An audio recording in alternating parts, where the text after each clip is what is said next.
Okay, it is some thunder up north, but we're gonna try to get this set up. So I took all that wood out that was in the kiln because there's a lot of wood and it was wet.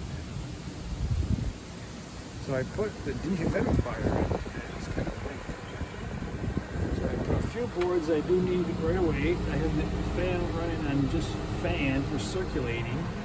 And this is set 35, I believe. And it's pumping out some warm temperature. So I need to grab one of these boards to continue my project. And we're going to put some monitoring in and maybe put a couple apple boards in. All right, moisture content says 9. It's also a warm board too. It says 10. This says 10. And it's, I don't know, maybe 100 degrees in there. So we're gonna take this board. Okay, so I took out 2 blue ones, dark blue, which are Mike's ash. So I put 2 more blue in, and I put 2 apple in. These are light blue, and these are apple.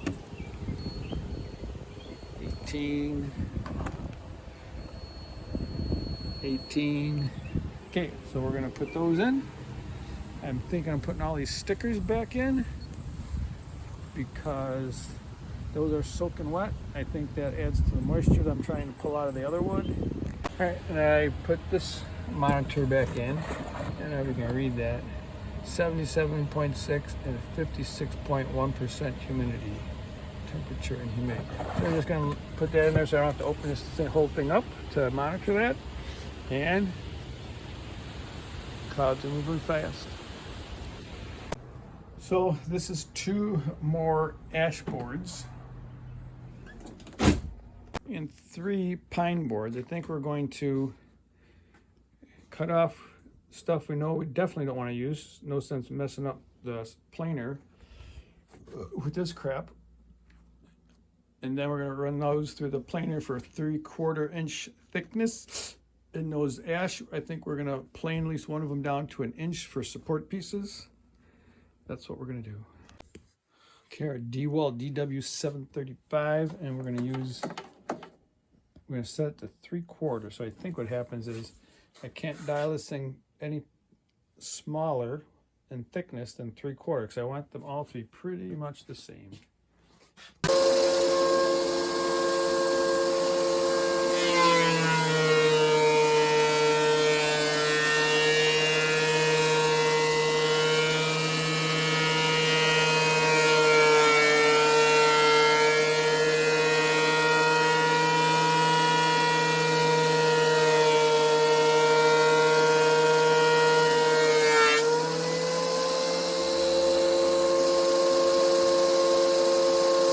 All right, after further review, the plan feel you went to a 1 inch instead of a 3/4 board. So they all were planed at the exact same wheel setting, one right after the other. So these should be 1 inch thick. Here's an ash board, and we put it in there, and we are about 1 inch and 3/16. You're gonna go down to 1 inch. So I'm gonna run a couple passes and then see how it looks.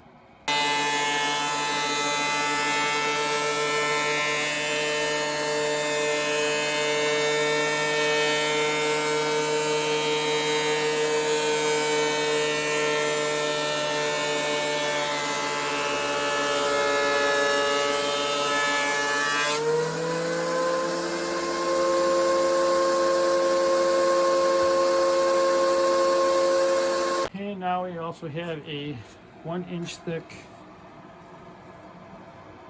ash board for supports for that, I think, is how we're going to do it. Let's go take a look.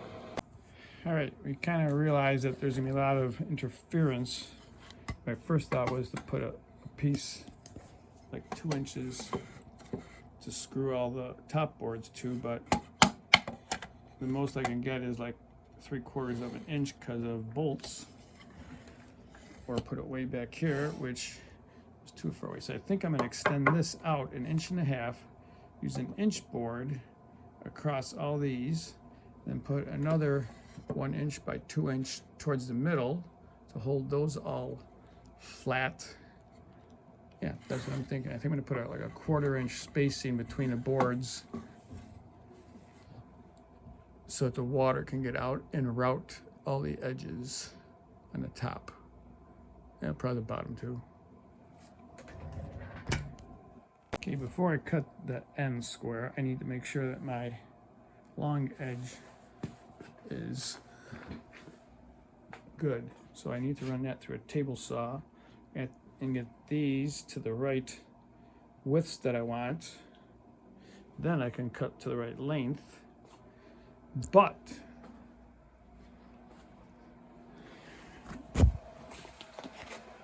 it's my table saw stand, which has a router on it.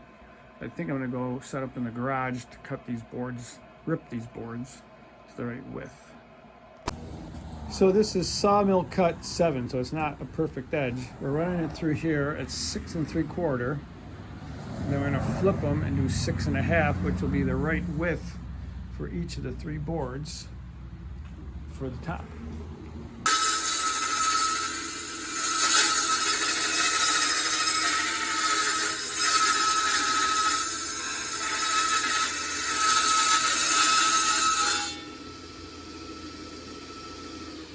Not the full cut edge, but close enough because I want a certain size, so I'm going to set that to 6 1/2 now.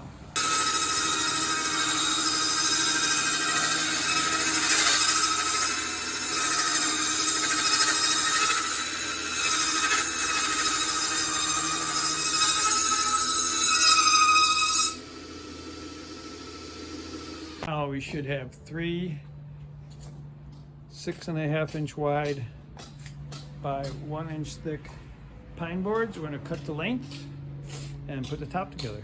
We gotta, route and do all that stuff too. All right, so we have marked where I want the ends cut to square them up perpendicular and get rid of split and knots and stuff, and then we will measure the exact measurement and cut it off that side.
We got the 2 outside boards screwed to that cleat.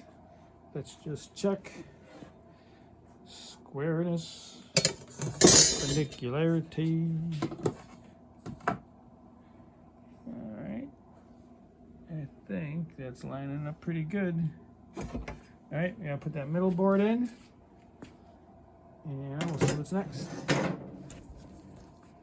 Top, we got 2 side cleats on there, so table can go only so far, but it can easily go this way.